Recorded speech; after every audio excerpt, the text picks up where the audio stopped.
All right, hi, folks, and we'll call the meeting to order. First, this meeting's being recorded by the Open Space Task Force. If any other persons present are doing the same, you must notify me at this time.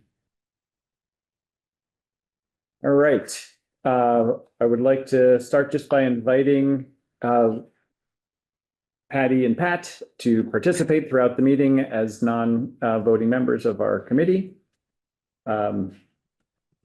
And we'll do a roll call. Go around and introduce yourselves. Pat Sorrentino. Mary Chickman, I'm the chair of the Sustainable Greenfield Committee and a public member. Patty O'Neill. Emily Boss, member of the Conservation Committee and Task Force member. Oh, here I can change. I can increase the volume. And Jonah Keene, I'm the chair of this task force and I'm on SGIC as a public member. Great. Thanks everyone for being here. We'll jump into our agenda with approval of our minutes from October. Thank you to Mary, as always, for great minutes. I move that we approve the October minutes. I second. Discussion. Looks good to me. Yeah, all in favor? Aye. Aye. All right. Okay, so talking about our task force, I left the task force membership on here as a topic for a couple of reasons. Whoops. Okay, there we go. One, because thinking about roles, Mary is outgoing from SGIC, hopefully remaining involved here at the task force, but so we are going to be looking for someone to help with minutes. And Mary suggested I point at somebody and say, you are the one. Maybe we can designate Francoise because she's not here. But we should think about that. We don't have to just decide right now unless somebody is excited to jump in. I think our non-voting members would be welcome to participate in that way if you're so inclined. I guess just so people know, I've done that job for a lot of other organizations. So I feel like I'd like to not do it again. Yeah. Because I've done it quite a bit. Yeah, no problem. Yeah. I think also in addition to the fact that I take minutes, you are going to need another actual voting member. Right. Yeah. From the SGIC. Yeah. I suggested to Patty too, and since we were communicating, but if you're interested, we will have an opening in SGIC or maybe more than one. Sustainable. When do they meet? It's the typically the fourth Thursday of the month at 5 o'clock. 4 o'clock. But it has changed over time too, so it could change. Yeah. That's the current. Yeah. And I think that the mayor's office has somebody in mind, or maybe are already in process to replace me, but then there'll be another, in June, there'll be another public member whose term is expiring. So there would be a chance for other people to express interest at that point. And that process is writing a letter to the mayor to express interest in participating, in joining. Not sure that I will have time. No. Yeah. Others. Yeah. And I think, also on this note, I said at the beginning of all this that I'm the chair because we needed somebody to start it off, but I don't have a ton of time either. So as we're thinking about the future of this, if anybody's excited to take on being the chair, we welcome that. Or if we have other ideas of people to invite that might be interested in these roles to be a part of this group, that would be great. On that note, if there are just in general other people to include, we're still a small team. And if we know of other people that are interested in town, it'd be great to reach out to them and just ask what their interest might be.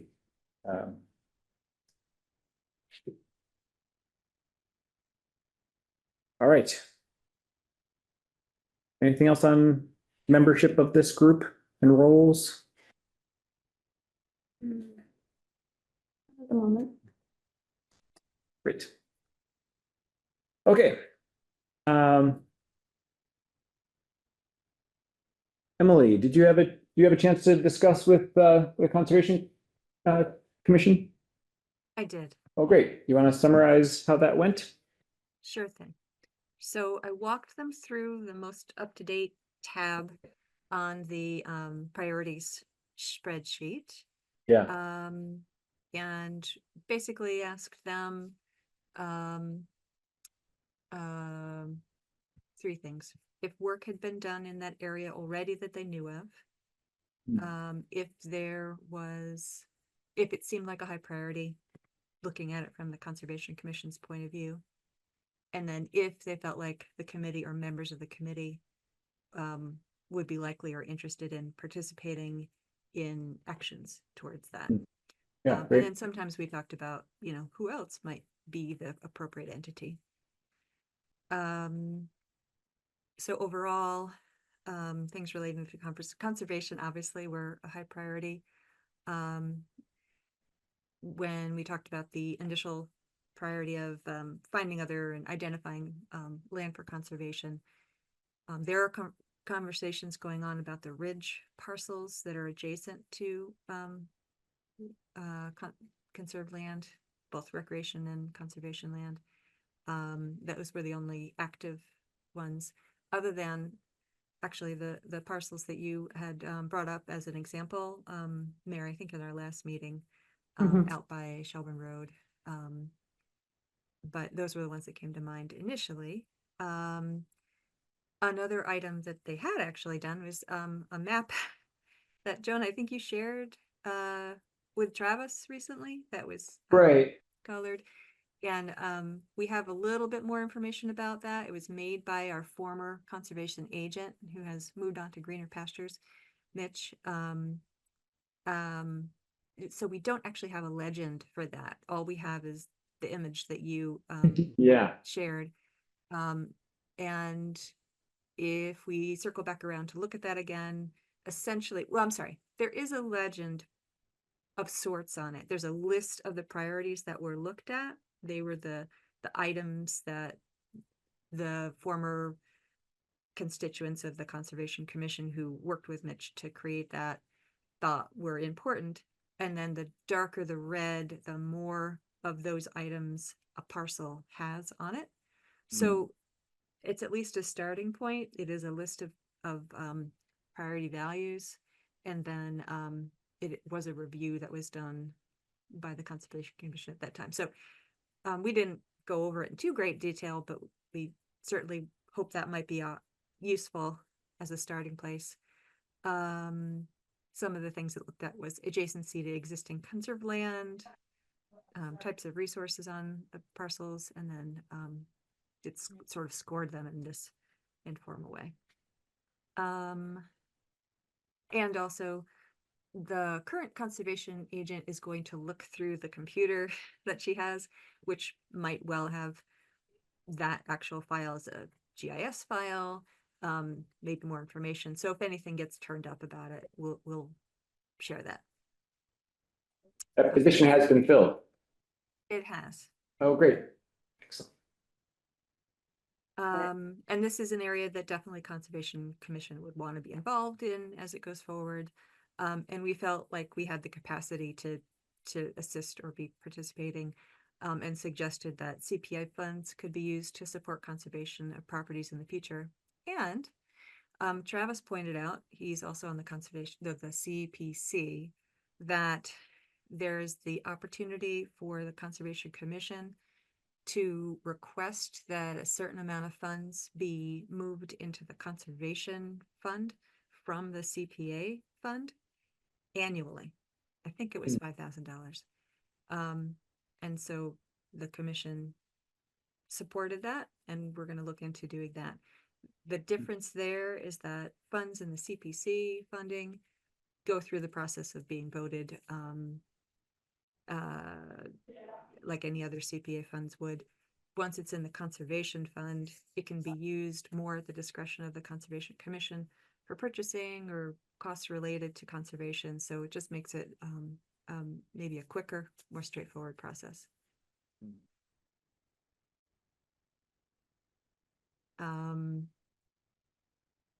Let's see, some of the other things that have been done. Let's see.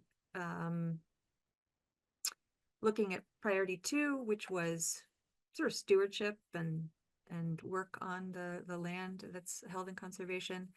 Boundary marking has been done recently, again, by the former conservation agent. It's still sort of in process. There was a safety sign put up on the Lovejoy property by Murphy's Field. And then there was pretty extensive map and deed research that was done by Travis that is in the Conservation Commission's online files. That's pretty good information. I think maybe you knew about it, Jonah, or have seen some of it, Yeah. talking with Travis. Yeah, he shared it with me. I have all of it, actually. It's quite a lot of info, yeah. Fantastic. Yeah, Yeah. and that seemed like some action steps would be, that I suggested, were to take a look, because Travis did that research, at the properties which maybe are held by the Conservation Commission, but the means by which they were acquired don't necessarily ensure that they are held for conservation purposes. And I would just encourage us to make that final step for them, because that's another layer of protection, either by having legal counsel have the appropriate deed or put a conservation restriction on it, whatever's appropriate. And this is definitely a high priority for the Conservation Commission, but could take time to do. Let's see, actually, maybe I'm looking at the wrong ones. Oh, I see. Moving on to the other priorities. We were talking about the review of stormwater and flooding in the town.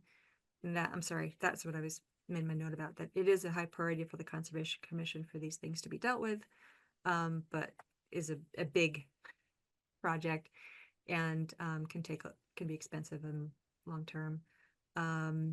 We have had some complaints from landowners about issues with flooding, particularly near Arch Street. Travis, in some past work, had some experience with this kind of review and planning, and there's a lot of tricky stuff involved. And the commission supported planting trees wherever possible. We talked about the work of the Greenfield Tree Committee, as well as greening Greenfield, and those groups were mentioned by the commission members as entities that would make sense to be involved in that process as well. So going on to the tier 2 priorities, we talked about the possibility of having volunteers. That didn't feel as much like something that the Conservation Commission would be likely to organize directly. We mentioned Greening Greenfield as a potential entity that could, do that sort of thing, and that presently does that sort of thing. And then we talked about some sort of areas where there are volunteers, like there's a Butters by Highlands who sort of unofficially help out, and I'm not sure what that situation is, but it would be great to have a coordinator and a website, which are some of the actions that are listed on our spreadsheet. And again, we mentioned maybe that would be a good thing to coordinate with Greening Greenfield. The Conservation Commission, we only have a part-time conservation agent presently. So we're not sure that we have the resources or the pull to be able to get a volunteer coordinator to do that work at present. And then we talked about farmland protection. Certainly we support it, but again, it might be more in the bailiwick of the Agricultural Commission. But we again mentioned that CPA funds could be used for that. We certainly would support that. And then in terms of overlay districts, the zoning board seems like the entity that might be more involved directly in that. though we would support a river corridor overlay district, definitely. And then we talked about ADA compliance. And we definitely encourage having accessible trails on conservation land. And we would likely be involved with permitting or trail siting for trail siting. I asked if there was a checklist for the building permit to see if, just as a way to make sure that when building projects happen, that the Conservation Commission is consulted if appropriate. And Jess, our conservation agent, will check on that. So that was basically our review. That's great. Yeah, thanks, Emily. I'm glad that worked out to spend that much time talking about it with them, and that was really A helpful. little extra time. Yeah. So I have some questions. I do too. Yeah. But go ahead. So it seems like the first one is where there's the most overlap for us to be really working closely on things. Is the Conservation Commission, you said that there's look at the ridge parcels. How active is there? What's the involvement with that? Is that a high priority that's a lot of time's being spent on, or it's more sort of a wish list? The Ridge property is something we're being consulted on, but it's more led by the landowners. And we've encouraged the administration certainly to support the project. But we aren't integrally involved in it presently. My understanding is that what they're looking at is a trail easement rather than conservation per se. Right. For one of the Yeah. parcels. Yeah. But whenever it does come across our desk to make a request or to accept land, it's a high priority for us. And trying to remember exactly where that project is. The last that I had heard about one of them was it was a trail easement, and then I'd have to circle back around to see if there was another parcel that was being potentially acquired. So as far as in general, the commission is more responsive to people coming to them about, as opposed to actively like approaching potential. Yeah, definitely. Yeah, okay. At present, we're not seeking out any properties. We're just responding to requests. Right. So my main questions are thinking about trying to make sure there's what our role, where we fit in. And I could see that being a good place for us, is to be more on the proactive side as we make a map. And say, oh, here's our top priorities. Let's reach out to some landowners and start to have conversations. Mary, you? I was just curious if there was any additional information about the Shelburne Road property. When I last spoke with, I think, Mitch, it was several months ago, there was a property visit scheduled or talked about, but it didn't happen. We, at this session, we actually did talk about the two parcels. They were a little different than what you had looked at. Okay. So they were the more northerly, rather than the wedge-shaped one that was being talked about right now. There was positive discussion of it. I mentioned that it had come up in the task force as an area that we would, that there's interest in conserving land. We are going to make a site visit as a group, as a Conservation Commission group. Because it does appear that there are right-of-ways, but it's unclear whether they're actually maintained in any way or you're able to access them. They're deeded right-of-ways, and we just want to have seen the property before we recommend that it be accepted as on behalf of the Conservation Commission.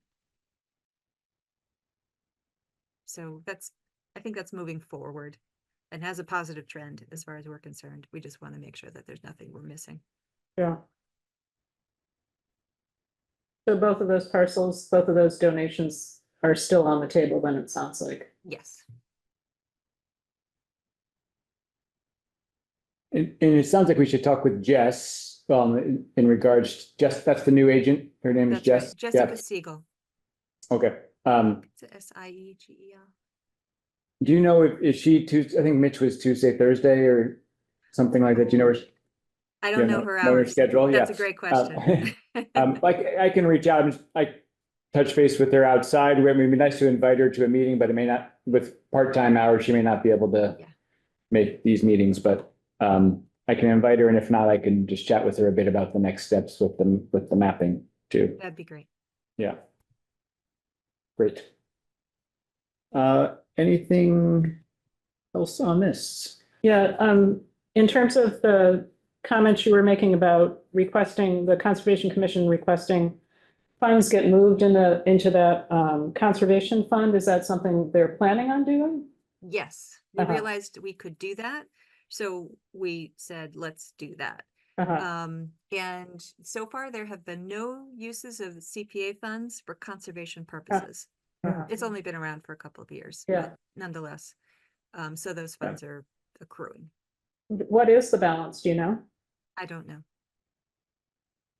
The combination of that fact with the fact that we have not applied for a land acquisition grant from the state, and those two can be paired together to acquire land. I just feel like we're primed for using those both together for an exciting land protection project in town. We just got to figure out what it is. So, yeah. Emily, I just had a question, because I don't know if you mentioned this as far as, trail maintenance. I'm not sure if the Conservation Commission gets involved that much with that, like say for Poet Seed or Highland Park. Yeah, my impression is that it's more the recreation department, Yeah, okay. but I just, I think I would like to learn more about how, what funding is used for that kind of maintenance and Yeah. what the process is. I've only seen it sort of minimally done. It sounds like there's not a lot of activity on conservation properties as opposed to recreation properties. But that would be really helpful to have that Yeah. process outlined for everybody. yeah, thanks. Great. Anything else on this? All right. Thanks, Emily. The next thing on our agenda is just the finalizing of what we've been talking about as our focus area. So I just made a few small adjustments based on our last meeting. All right. You can see the screen, Emily? So what I did, so I took our tab that we're working on. I made some small adjustments based on our last conversation around to sort of expanded on this top goal of working to make this map and acquire new parcels. Also to bring together partners and funding sources to facilitate the process, sort of seeing that as a key role for us, that we're not the primary players in the protection of new land. We're not going to be the entity that's holding new land or anything, but we can really facilitate it happening. And so seeing that as our goal of moving things along. I think that was the main edit that I made to these. I can't remember now, so we'll say that that's the case. Or maybe I add that same detail to number 3 here to secure funding for, helping them to find funding and move that forward. So the last thing that I'd done to make this a document to help really guide us is I just add one more tab to our tabs here, and just broke these out and started to list under them what we're actually going to be working on beside the actions that are listed in the OSRP are still kind of, for the most part, they're kind of big things like maintain and improve trails. So I started to put down some like actual to-dos for us, what we actually would be working on to help guide us. And this was just sort of off the top of my head. So very open to folks thinking that things should be different than I wrote down. But I thought we could just quickly look at what I put down for really our action steps. And I only did it for these three, the top priorities. So for this first one of this mapping and acquiring new land and bringing partners together, I thought our next steps were determining criteria that Mary's done some great work on that I shared that we'll talk about in a little bit. Working on developing that map in conjunction with Conservation Commission and the new conservation agent. Using those criteria, building relationships with our regional land trusts. I thought that we've talked about doing that more, and I think that involves inviting their staff to our meetings, just starting to have conversations and talking about what the details of, we have a map and we're looking at these parcels and how can you be involved and what would the process look like, and just starting to have those conversations. And I thought creating a timeline would be helpful, looking at the different funding sources that are out there. They're all on, or annual cycles. So looking at the coming deadlines for different funding sources and what a timeline might look like for protecting land using those funding sources. So those are my thoughts. I don't know, what do you think on those as sort of next steps that we'd be actively working on to make this happen? Good. For the criteria, I feel like there's that's an area that I think there's a lot of little details, but Yeah. I'd like to get more complex with it. Yeah. See what other possibilities that may not be quite listed. Yeah. Great.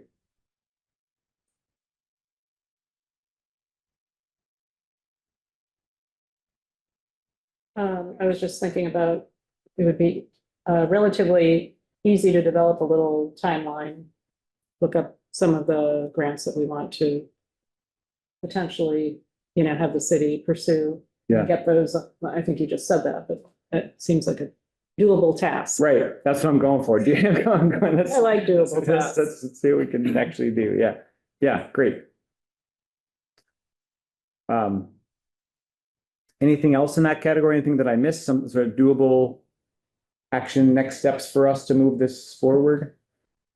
I just want to clarify, so Mitch on the Conservation Commission is who is working on making that map? So Mitch was the previous conservation agent who is left. Yeah. So apparently he made a map that we can look at in a minute. That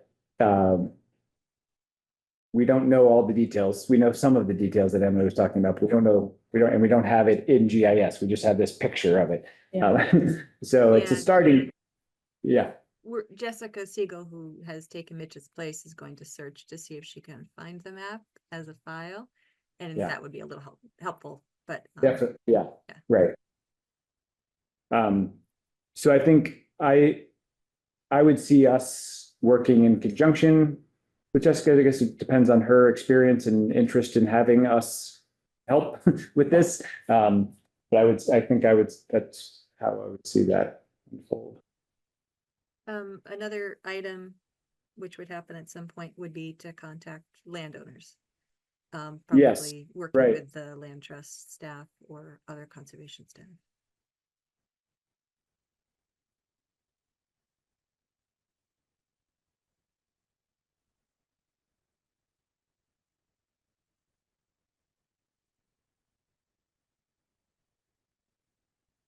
Great. Oops, not contact. I feel like I have a thought that kind of ties that with a tier 2 priority, which is the volunteer program to maintain the open space. Mhm. And I feel like that is an important part for I guess, any land that would be acquired. And I would want to think, like, at the same time, how that could be managed and what kind of funding could be possible for these areas that we're mapping out, like, Yeah, Yeah, mapping out what the funding will be for the long-term stewardship of the properties probably should be another bullet point. yeah. And, that goes along with, if there are efforts to have volunteers be coordinated around certain properties or more generally. That's And- crossover with the tier 2 priority.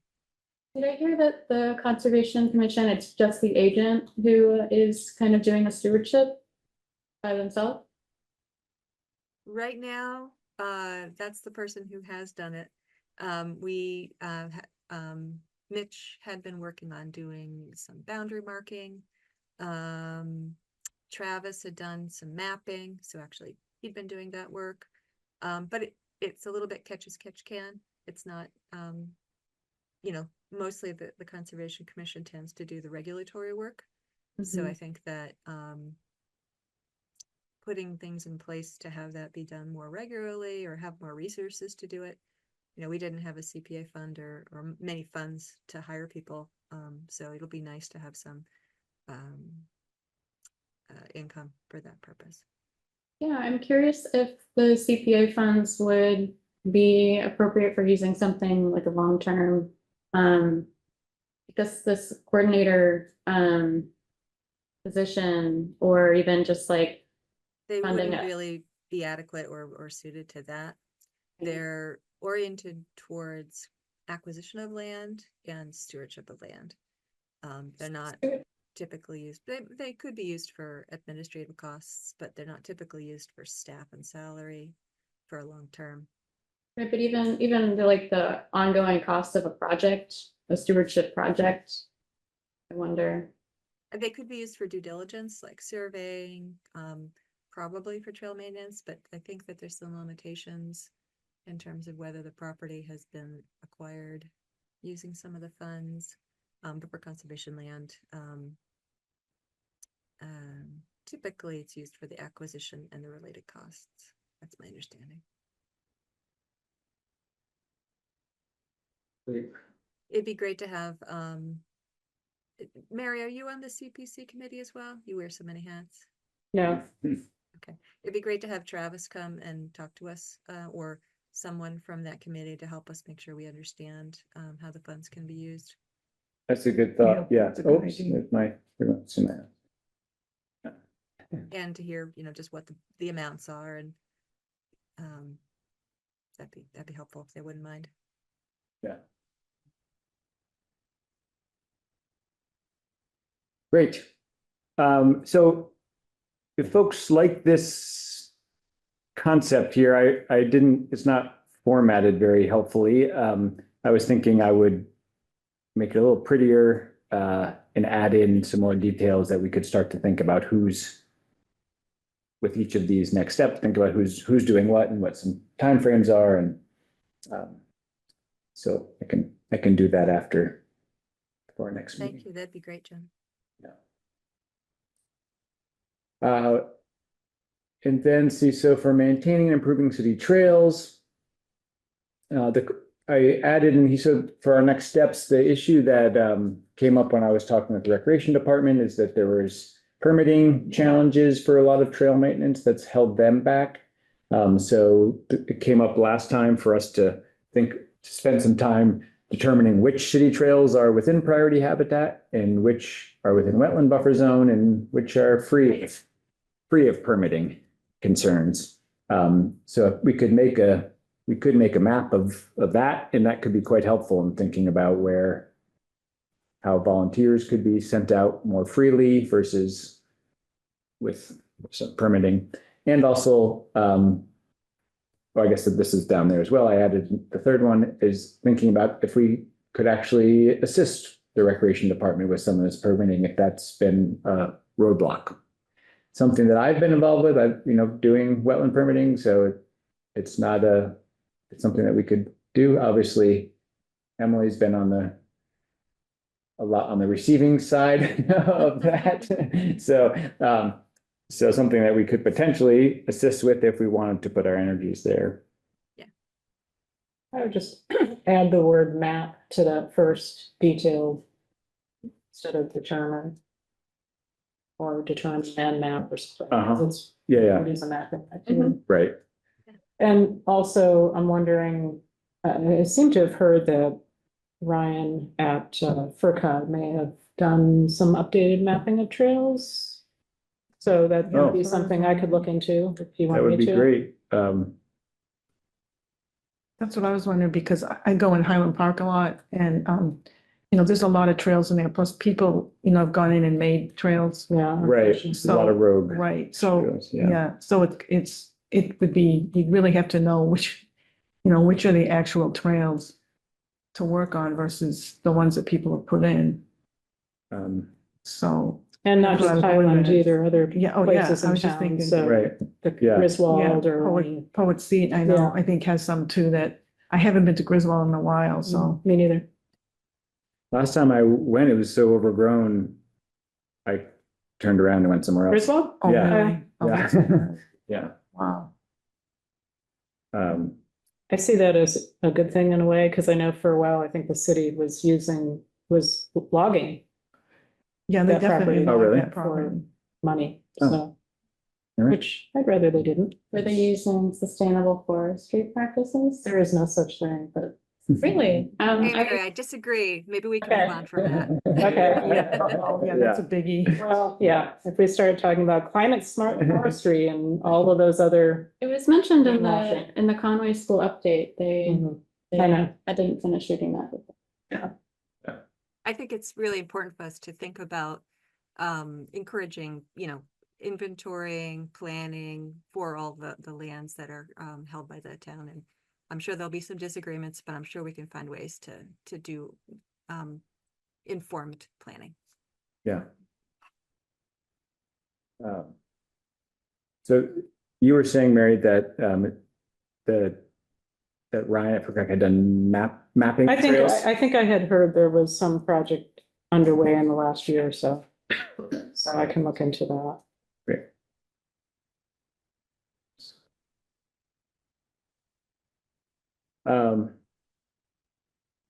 Great. And then just explore doing trail maintenance on trails where permitting is not required. I know that Lee is interested in this committee, but exclusively around trails. She emailed me yesterday saying that she's not going to be attending, but as soon as there's action on trails, she's ready to jump in.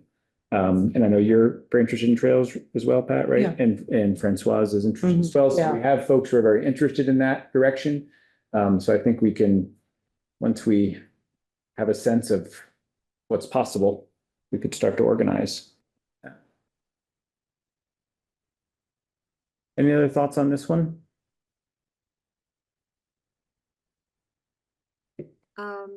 Just circling back to funding that might be available for this kind of thing. There are community forestry grants available from DCR that we could consider. It would require some forest management planning. So again, there's differences of feelings about that, but that is funds that people use for a variety of things in their towns. That could be used for trail improvement as well, you're saying? Yes. Yeah. Sorry, what funding was that again? Community forestry. It's Oh, from the Service Forestry Program and or department in DCR. Yeah. Sounds like it might also be possible to use for stewardship of conservation land, open space. Yeah, absolutely. Great. Again, probably not staff salaries, but contractors and work or inventories, that kind of thing. And Great. outreach. Yeah.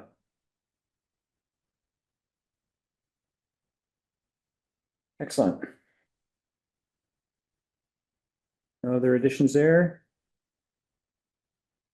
And obviously this is a working document that next meeting we'll look at our to-dos and think, oh, here's another to-do for us to do. So and then the third and last one is trying to move forward this analysis of impervious surfaces and slopes, stormwater drains. So I think we had talked about having a conversation with FERCog around this, around tools and resources that might be available to the city that the city is maybe not exploring yet, just trying to have those conversations to help be the facilitator again on this one. I'm not sure, do we know who at FERCog is best to talk to about this, Mary?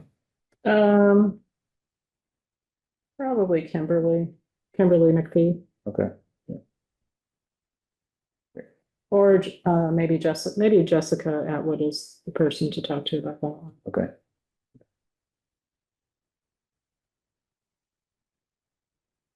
Great. Okay. So, any other thoughts on that? Anything on their action steps? That one, as we've talked about, it's sort of a little less that we can actively work on. It's more just a facilitating of it.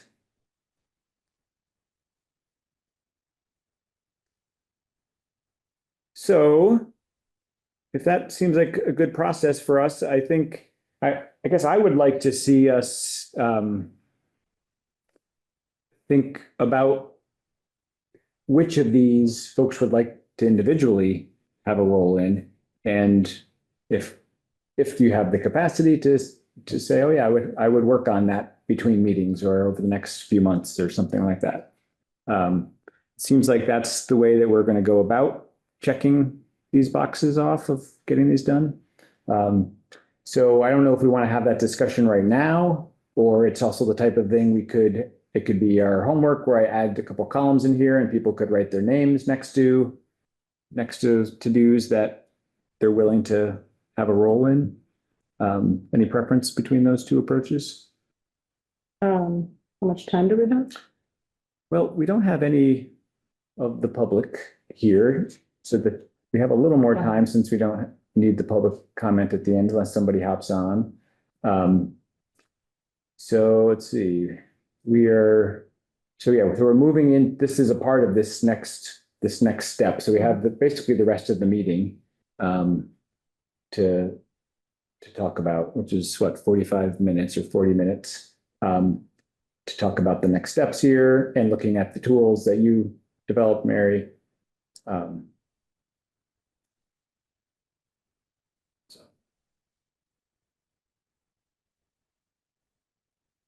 We could come back, we could move on to a couple of other topics of this and come back to this to see if we have time to start to take things that sound good.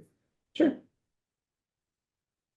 So the tool that Mary created, thank you so much, Mary. This is an awesome, I think this is an awesome way to start to be thinking about the various criteria.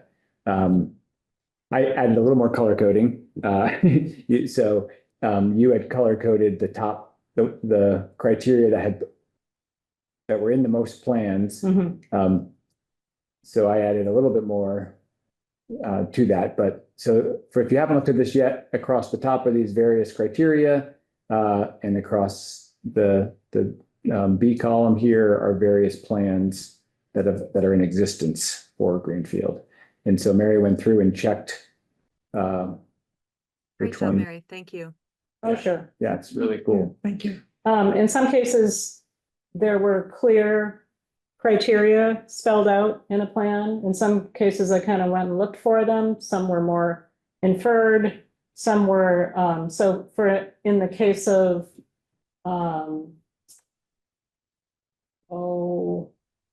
like the vulnerability preparedness plan, that was relatively easy because the plan is short and concise and easy to pluck out. There was a concerted effort to prioritize things. Other ones were a little bit more difficult, like the hazard mitigation plan that's like 300 pages long. Right. So, Yeah. so it's not, it's not a scientific, don't ask me to defend this. Yeah. But I did the best I could to get the sense of what the priorities were for each of these, either plans or mapping efforts. Right. Yeah. And I think it's probably worth noting that it's not like we're going to pick one or two or three and say that's all we're going to focus on. It's just a way for us to prioritize all these various things that are all valuable. I think we would all agree, right? That none of these are criteria that we don't think are important in some way. But there are things that are, that the town considers important because it made it into a plan. So, so these green ones are the ones that were mentioned the most. Riparian areas and river corridors, flood storage capacity and ag lands. And then wildlife habitat, it's mentioned in 4 plans, and I just added these orange-ish ones as the ones that were mentioned in 3 plans. Carbon storage, environmental justice, migration corridor, priority habitat, urban forest, and wetlands. So, I mean, obviously, the more plans it occurs in doesn't necessarily mean it's the highest priority, but it is a indication that various people in various planning groups have given it thought and Yeah, considered it a people put priority. effort into thinking about it and Right. coming up with, Yeah, criteria or rationale for why they prioritized. yeah. So I think it is a nice way to reflect the larger community's preference in a way, since those are things that represent in so many different plans. I think it'll be really interesting to see how this looks on a map, because a lot of these seem like they would overlap. And Yeah. provide different opportunities for different things, we'll have like the more opportunities overlap on one kind of area will present one kind of priority because of that, and then we'll have different kinds of overlapping on another area, and I think we don't know until we can see it overlapping all together. So looking at all separate to me doesn't like say too much without like being able to see how it's looking. Yeah. Yeah, well, I think the things that stood out to me from this, well, ag lands are maybe a standalone to some degree of a category. And as well as river corridors are very distinct. I mean, there is overlap, of course, with other things on there, but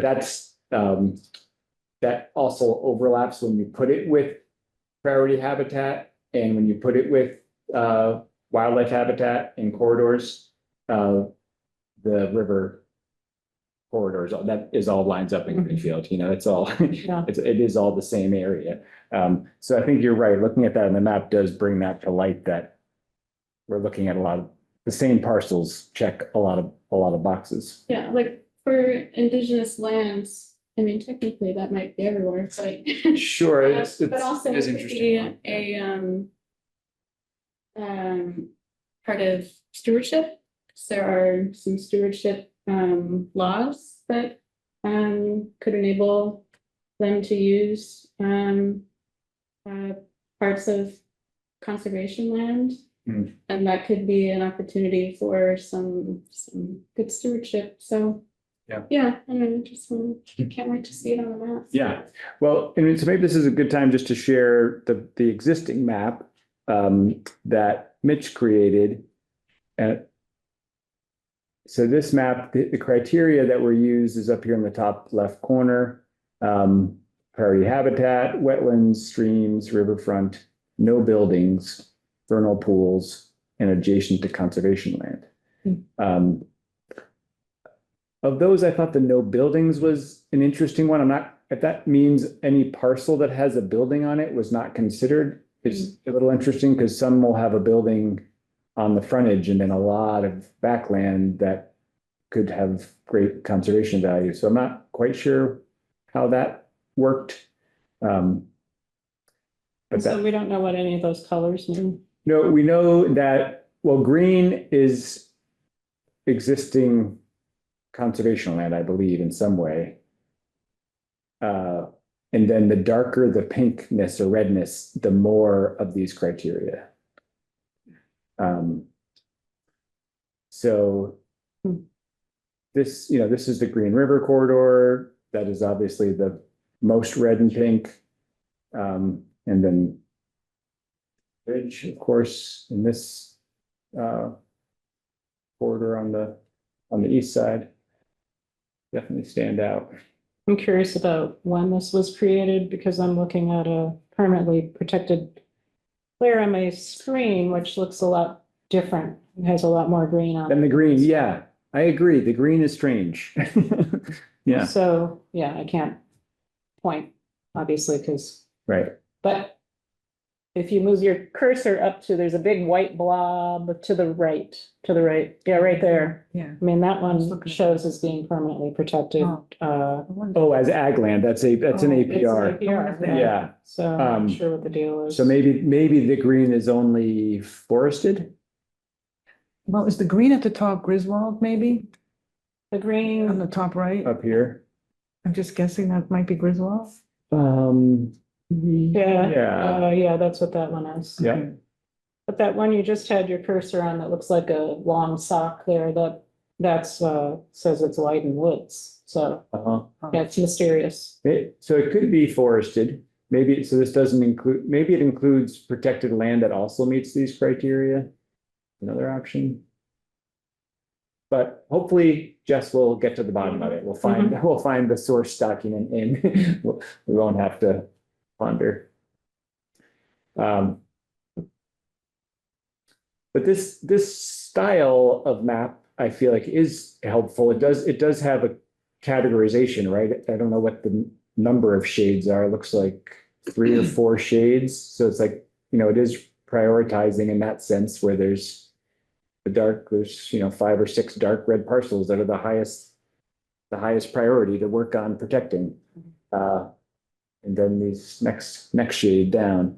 So I think this to me seems like a nice approach to folks like this concept of the parcels that have a lot of overlapping criteria. Yeah. I think it'd be helpful to have more information about what kinds of values are there. This is Yeah. helpful just to say, oh, well, there's certain concentrated values in the properties, but it also kind of loses some of the information. So it'd be nice to have a map that, just shows more of the layers as well. Yeah. Like separated out. Yeah. Yeah. Priority estimated habitat, that's a layer, Yeah. there's multiple layers from biomap that could be gotten, wetlands, streams. Yeah, it'd be nice to know what is calling it out. And I think that there's probably other values that we would want to add to this list. This is a nice snapshot of what the Conservation Commission at that time thought about. And then there might be other things that we would add to this. Right. Yeah, and I guess this one is for properties to acquire. I think to protect. Just protect. Yeah. I think we're considering conservation restrictions and APRs as valid for these as well as acquisition.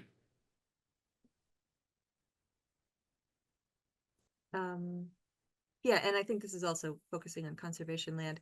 It's interesting that ag land was one of the things mentioned in most of the other plans.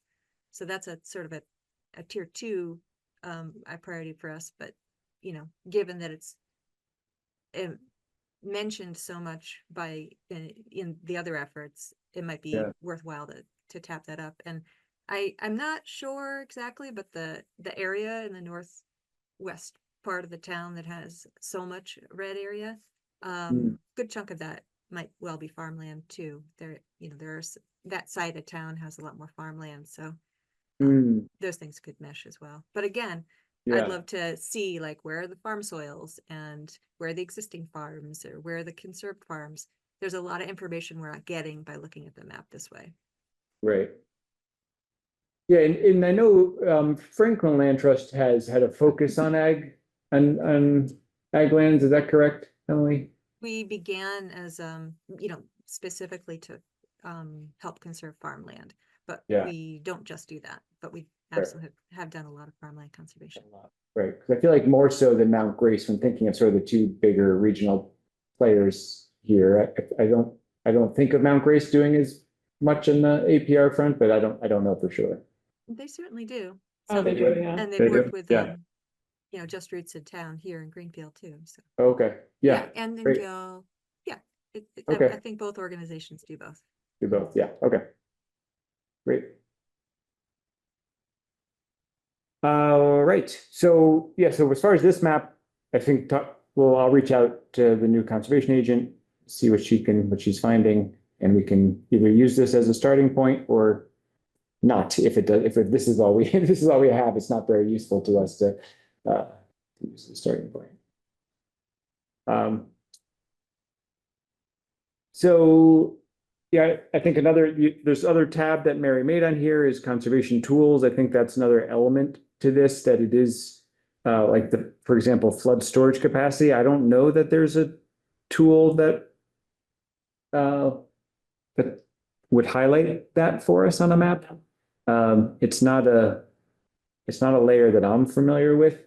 I don't know. By potential conservation tools, do you mean like a conservation restriction, or do you mean mapping? Mapping tool, yeah, mapping okay. tool. Yeah, just thinking about if we're going to be making a map using these criteria, or some of these criteria, we need to be able to map them. And flood storage capacity is one that I don't know Other about. than the FEMA maps, there are some updates that have been done that FERCog has access to, working with folks like Field Geology, to look at different river systems. And I think they did the Green River, to see about flooding issues more recently, and showing flood storage capacity is one of the things that I think that they would hit on. Okay, great. Yeah, I also think USGS did some work on that, looking at the Green River, excuse me, flood zones. So, Yeah, that's something I could check. that'd be great. Yeah. That's that'd be different than the like 100-year flood zones. There's a lot of overlap. Not. I would think wouldn't the river corridor kind of be those flood storage capacity areas? Well, I think the flood storage capacity is saying, yeah, places that have high flood storage capacity, which I don't know that all of the river corridor necessarily does. I think this is one that Emily, you brought up. Do you have anything to say to enlighten us on this at all? Yeah, I can talk about it a little bit. So the mapping that's been done of the different reaches with FERCog has looked at the hydrology dynamics, basically, of certain rivers, and to, like I was saying, you know, the flooding maps that FEMA has are very out of date. They're not up to, you know, the 100-year floods that we have far more commonly. So Nick Miller has worked with Kimberly McPhee and others to do analyses of the rivers to show when there's been flood events, areas where there's a lot of conflict, and they've done actually some prioritization and identification of areas and properties that would have potential for flood storage capacity. So it's not the kind of thing that you could just download from MassGIS, but there are analyses that have been done, and the grant that we have applied for would help us be able to do some more of that work in Greenfield, and you know, hopefully maybe identify some properties that could provide flood storage capacity to help reduce the impacts on the city center. Yeah. Yeah, great. Yeah, excellent. So Mary has also done a little bit of mapping, thinking about this. Do you want to look at that? Yeah, we can give it a try. Yeah. Oh, I'm not on the call, so I can unplug and you plug. Do you? will we lose Emily if we do that though? No, Emily's not via this. This is just my computer sharing. You have HDMI on that? Oh, no, No, so then we can't do. I could log on to the meeting, but there might not. There's time to do that or not. Yeah, or you could send it to me. Oh, no, Well, it's not a. it's just it's a live ArcGIS. Right, can't send me. Too much technology.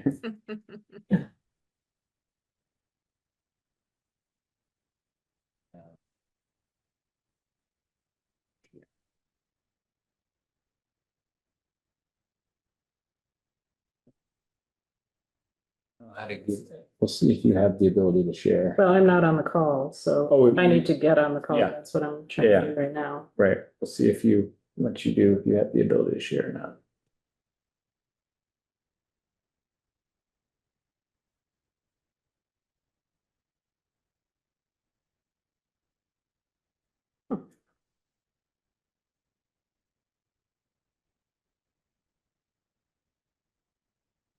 Sure where it says Glenn right now, but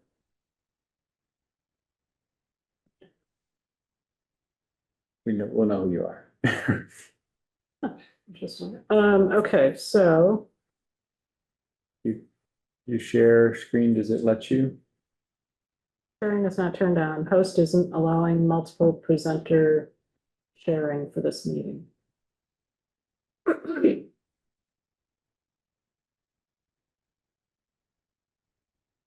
Are you trying to share a mapping tool? Is that what you're doing, Mary? Yeah, Jonah's just trying to figure out how to allow me to share. It's just, Ooh. I think I can. Wait, I can make you a co-host. You should be able to share now. Maybe.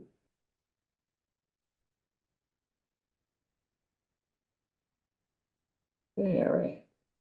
This little screen. okay, so I just, okay, looks like you can see that. That's good. Yeah. Get rid of this. So I was just starting to look at what's going on in Greenfield, and I'm not an advanced ArcGIS person, so, you know, that's my disclaimer. But I was looking at, this is all permanently protected land, so this is all in perpetuity, so you can kind of, if you remember what that map looked like that Jonah just shared, there's quite a bit more. Like up in here, none of this was shown as protected, some of this wasn't shown as protected, so this is as of 2024. And this only shows, this is the open space, the MassGIS open space layer, but it's only showing the stuff that's in perpetuity. Let's see. In terms of existing land that's currently being farmed in Greenfield, if I zoom all the way out, for some reason, you can't see this layer, so let me just shut this off for a sec. So this is all the land that, under the land cover land use data from MassGIS, these are all lands that are classified as agricultural land. Now, this is different from prime farmland soils, obviously. So these are the properties that are currently being farmed, and we can turn the permanently protected layer on top of that. And unfortunately, the online version of ArcGIS doesn't allow you to do hatching, so it's a little bit hard to see. But so the blue is the current agricultural land, and then anything that shows up sort of this color green here means that it's both ag land and permanently protected. So that's where those two layers are overlapping. Great. Which seems like a pretty decent percentage of Not the too bad. total Yeah, ag land, yeah. Exactly. yeah, You want to hit the farm soils, Mary? yep. This will take a minute. Oh, there we go. It's not a very good color, but you can get a sense. But, you know, much of this farmland soil is under buildings and Right, hardscape and roads and all that. right.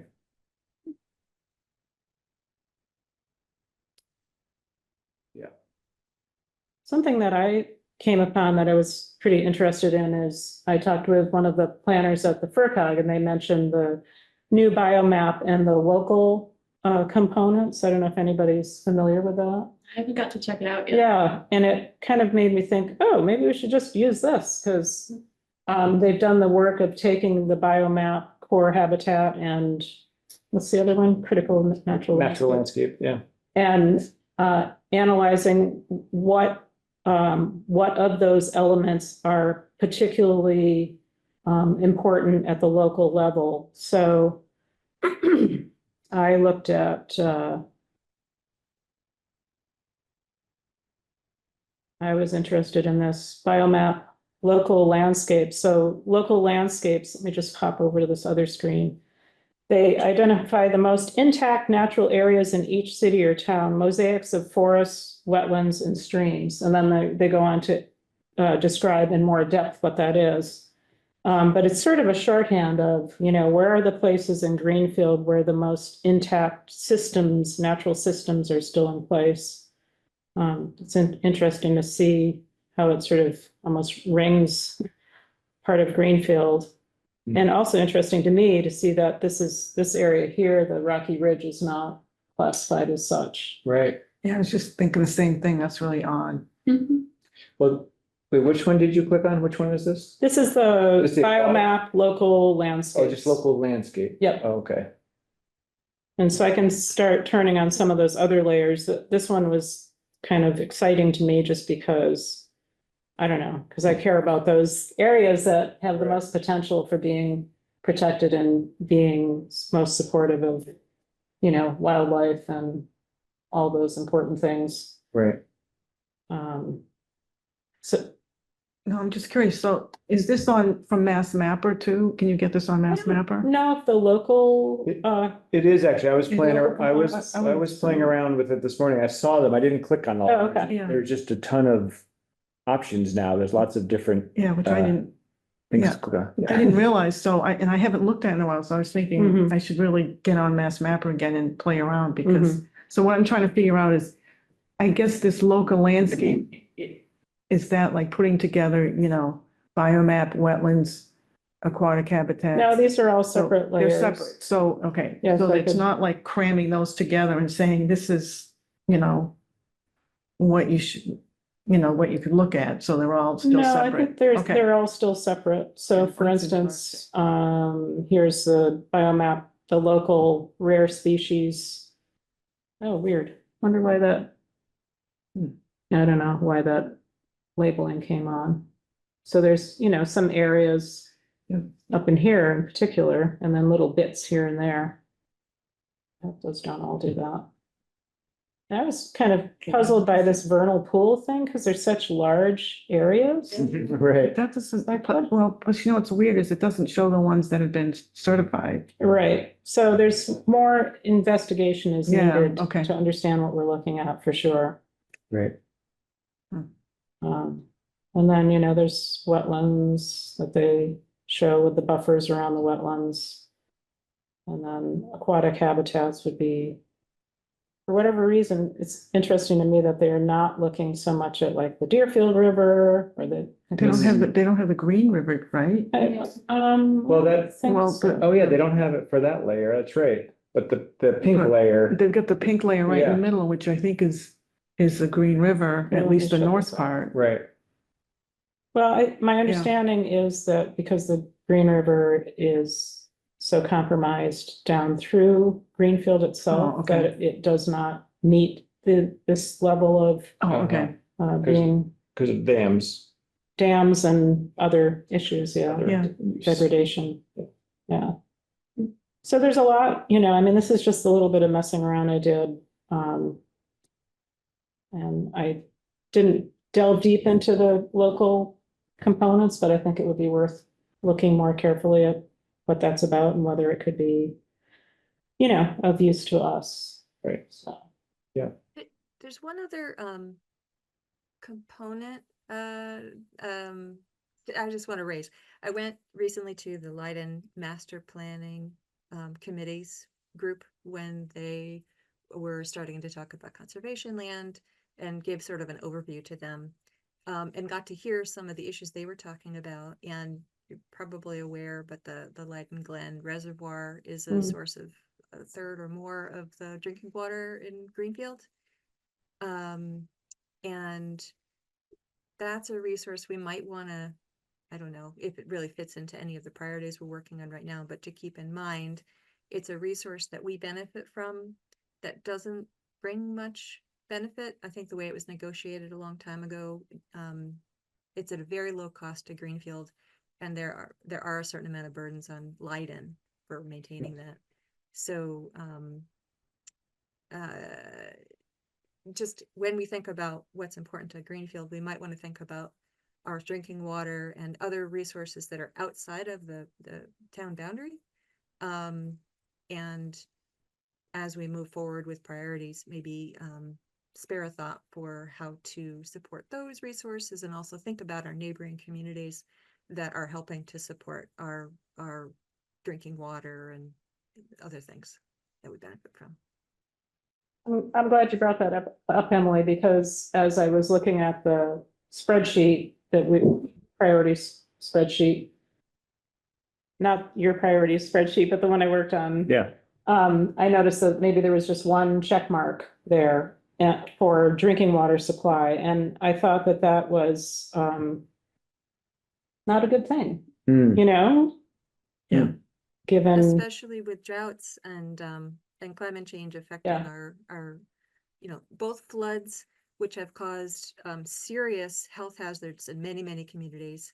yeah, And then also droughts, which reduce the amount of drinking water that we have. It's a pretty serious issue. So Right. one that bears thinking about. mhm. Yeah, I really wish we could think more along the lines of watersheds, like planning all together. Yeah, Mm. absolutely. Outside of the town boundaries, yeah. Yeah, it would be interesting to see how the other towns in our watershed are doing this too, and maybe there's like another level of coordinating that could be Mhm. possible. But yeah, FERCog is able to coordinate at that level. And so it seems like that would be our best bet, talking with them. Also looking at I didn't look in depth at the Deerfield River watershed, whatever it's called, that plan that I actually worked on many years ago. I don't remember it anymore. But I looked at just at the recommendations around Greenfield, but we could zoom back out and see. I mean, that might be something you'd want to look at, the Deerfield River watershed, the analysis they did at that broader level, to see if there's anything. Yeah, where is that? It's linked in Mary's document, in that It's spreadsheet. in that spreadsheet you have up. I think it's over, yeah. Oh, this one, okay.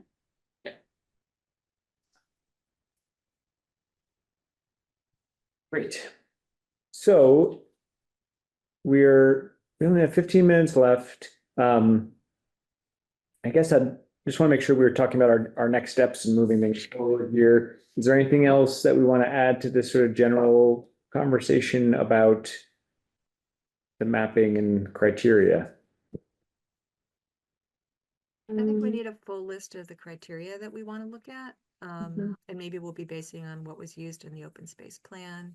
But I think we need to go beyond what's in that initial Conservation Commission map. Right. So isn't that Yeah. what we were doing by prioritizing, seeing what was prioritized in those plans? Yeah, that was helping to inform that. Yeah. Perfect. Yeah, Yeah. that's yeah, what- helping thank to you, Mary. inform that, but not, we haven't gotten to a point of saying these are Right, the priorities we want to use. So to Mary's point, she was saying, the biomap is intended to be a tool to tell us where to conserve land, particularly when thinking of habitat and the wildlife side of things, not as much on the flood storage or environmental justice or other categories that we're considering. But the thought of maybe we take biomap and think about what we want to add to that. If we said that checks the box of wildlife habitat, priority habitat, various other elements, core habitat that are on there, and think what are the other important elements that we want to add to that? Does that seem like an approach to take? Sounds I good. mean, it is an approach to take. It Does seem like one, It actually. isn't a good one. something that I just flashed on when you were saying that was, we were just looking at some of those biomap layers and the fact that the Green River, the lower reach of it is not, doesn't get captured. So then that would be something we would have to add in because, it's not like we're going to turn our back on the Green River just because it's, not part of biomap. As a matter of fact, we should be doing probably just the opposite, trying to figure out. We'd probably be looking at restoration Yeah, opportunities there. yeah. Yeah, well, and flood storage is important for its whole length, of course. Yeah, So, exactly, especially. Oh, I'm Especially sorry. The Miller Meadow is actually a current project. It's a conservation property that's already owned by the town and held by the Conservation Commission. And Greenfield is really involved. There's a Right. grant that's been approved, and that's potential flood storage and definite improvement through tree habitat and through tree planting and so anyway, that's a current project that's going on. Right. Yeah, I went to the field trip for that last Monday. And they were saying that was a good flood storage possibility and would be related to what the dam removal projects might look like further up the river or below the river. And I have a lot of thoughts about that, but I'm not sure where they go.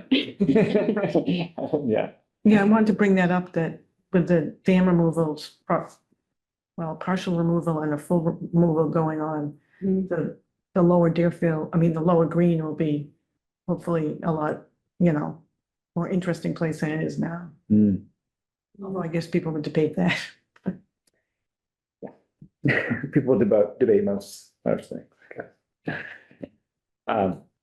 Yeah, it's a good point.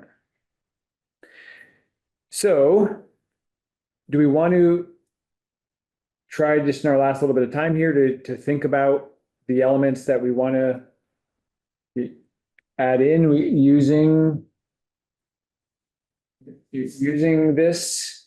Yeah, that'd be great. So if we say, and maybe it's the best way to do it.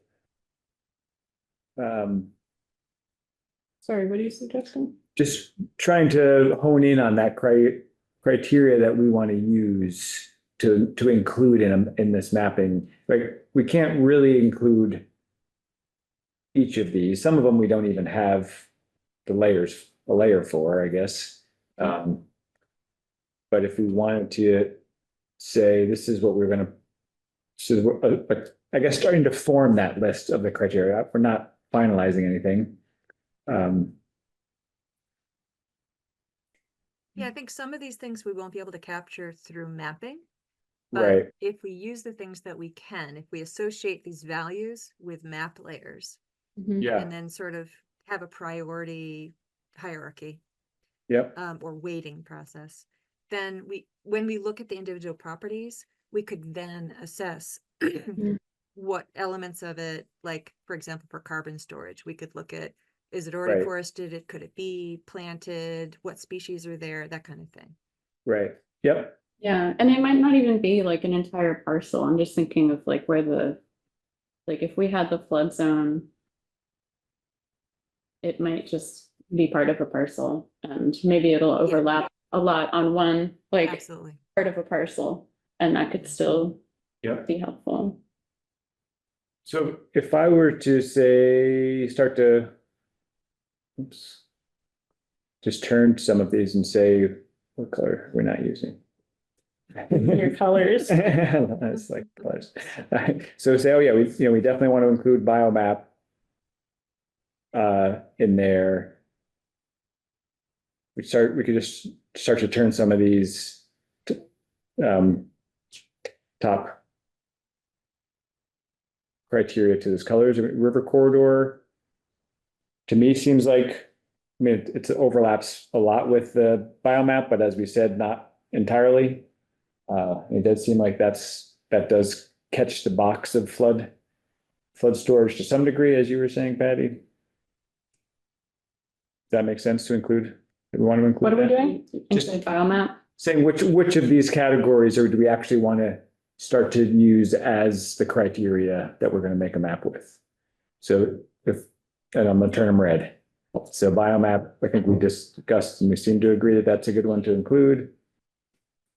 I'm suggesting river corridor. Mhm. Other thoughts? Well, I would I would, put in, sorry, priority habitat. Because that's, I mean, I think that's kind of goes with biomap. it Right. does. Yeah, I mean, this- some of these Some are, of the, and the same with wildlife habitat and wetlands. Right, So Yeah. they sort of all get, right, exactly. Some will just get lumped in, so we can think, we could try to like pull out the ones that cover them all, like biomap does cover the wildlife habitat. Hmm, So we can just say that that will represent it. wetlands. Yeah. Do we want to, well, how's it going? This is ZBA meeting? No, that's in, it starts at 6:30. Oh, Yeah, Thank you. yeah, Thank you. I would just suggest that we highlight the ones that we think are important, even if they're incorporated in biomap, just okay, because if I end up doing the mapping, I might not remember which parts of biomap we are particularly interested in. okay. I can do that. We'd said those two. And priority habitat, you'd said, Pat. yes, Adjacency to protected land. And migration corridor. And urban forest seem very similar. Or unfragmented forest. Yeah. Oh, no. Good. Well, I think urban forest, to me, feels like it's outside of the realm of the picture that we're Maybe painting. not. And I'm all about urban forests, but it might not be what we're talking about Hmm, as we're trying to prioritize. If we're thinking, to me, urban forest means street trees, hmm, but maybe you're thinking of it in a different way. Yeah, I mean, thinking about how wildlife corridors haven't been prioritized and they are pretty cut off still, and maybe for whatever, I mean, it would depend on what the parcel is being used for, but maybe there is a good reason to create more of a corridor, like if we were to undevelop it. Like, I think that's important for resiliency.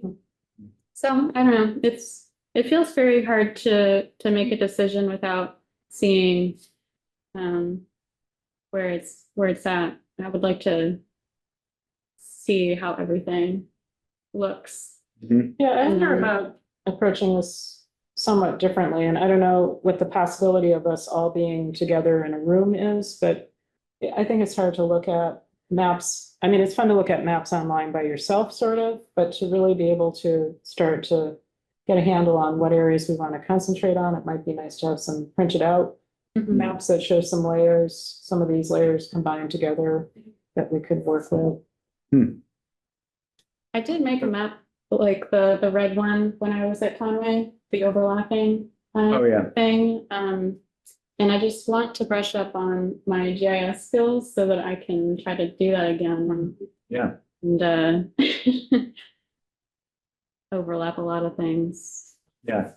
And Well, I'm totally open to that if that's of interest to folks. If we were, it would be another, the next step, we have to do some prep for that. I do think we could also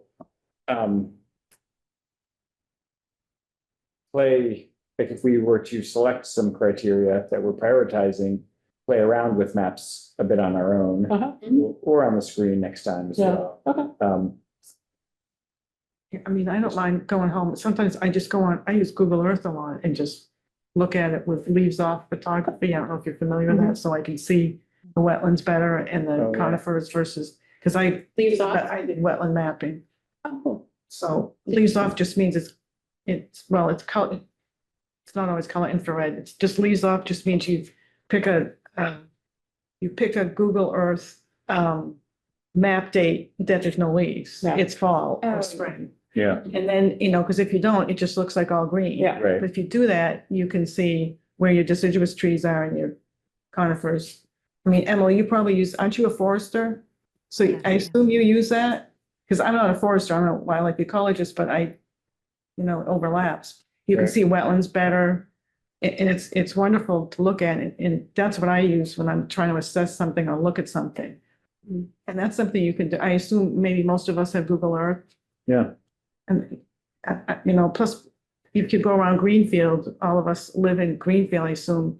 Probably people look like, I might be more familiar with Highland Park, but someone else goes to Griswold or someone Right. knows the Green River corridor better, or you know what I mean? right. If we're all together with a map, you can say, oh yeah, here's such and such. Right. Yeah, I have an observation to make about the categories that might be helpful, but I feel like there's some of them that are really, really distinctly related to like finding the conservation areas that make sense to work on conserving. And then a bunch of the other ones are maybe they're not quite as mentioned on as many plans or as related to conservation per se, like environmental justice or I'm not sure which, like the drinking water is only on there once, but they're really important values. So it seems like maybe some of these are things that we would use to just make a map that says, these are the areas in town that make sense to look at these properties for conservation. And then we would use the other categories to help us prioritize which ones. Like conservation readiness isn't really checked at all, but that's going to be one of the most important things in terms of us picking projects to work on. right. Good point.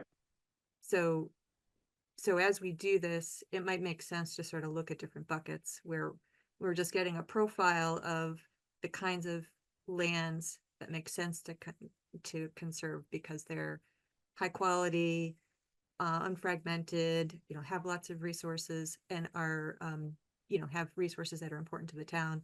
And then we'll be looking at some of the other adjacent values to see, like, is there a historical significance on this property? So maybe that would bump it up because there's 2 pools that could be used for CPA funds or something like that.